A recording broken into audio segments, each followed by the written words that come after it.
Yeah, I was profoundly unhappy in my own body. And it honestly got to a dark place where I just didn't feel like being here anymore. I really could not imagine a good life for myself in this body. I was so wrapped up in grief and sadness and just devastated about what I thought I lost. And I thought that all the hopes of me having a good life or a quote unquote normal, which what is normal life, were gone the moment I had that surgery. So I literally like drug my feet, like ran, did anything I could to not accept that. And I was in terrible denial before my surgery, to the point where if I hadn't been a minor at the time, I think I would have just continued to run from it, because my parents were like, no, we have to do this. This is the only way to save your life.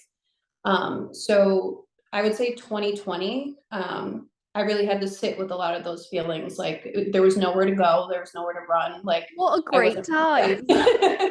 Yeah, what a great time to be alive.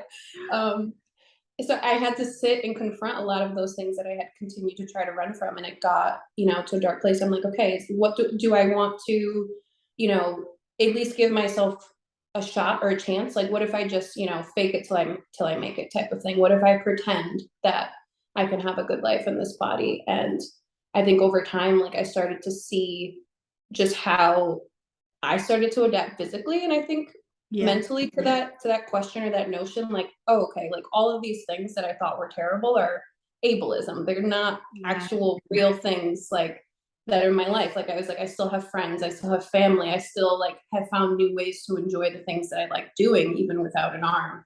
So I was like, okay, let me just continue to fake it until I make it. And I started to realize, okay, like different does not inherently mean bad. And I think for a long time I thought that, okay, different is bad. Nobody wants to be different. Everybody wants to be, be this one cookie cutter idea of perfect. And I was like, if I start to challenge that and chip away at it, like bit by bit, like the smallest pieces, like maybe it's something that I can eventually digest. I love the fact that actually for you coming to terms with disability meant that you realized ableism was so embedded in society, because I think a lot of people don't seem to realize that the vast majority of our views or our notions surrounding disability all actually boil down to ableism. Yeah. And like it can be such a difficult one to confront when you're like, oh, like actually I don't really feel this way, this is society. And that is like it's like a little melting pot, isn't it, where you're like, oh my goodness, like my world is blown apart and I can see where all the flaws in society are. Like, give me the key.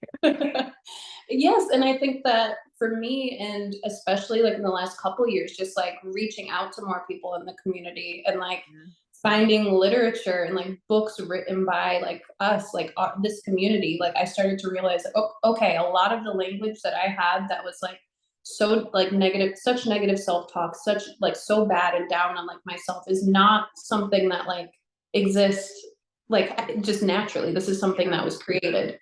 And I think that in realizing that, it felt like a liberation, but it also, like you said, feels sad, because you realize just how entrenched it is and how much you have to almost every single day, if not every day, confront some part of it within either in yourself or like outside of yourself. So it's like just a constant like evolution. Like, how do I continue to like pull these terrible things away and then sort of deal with what I'm left with?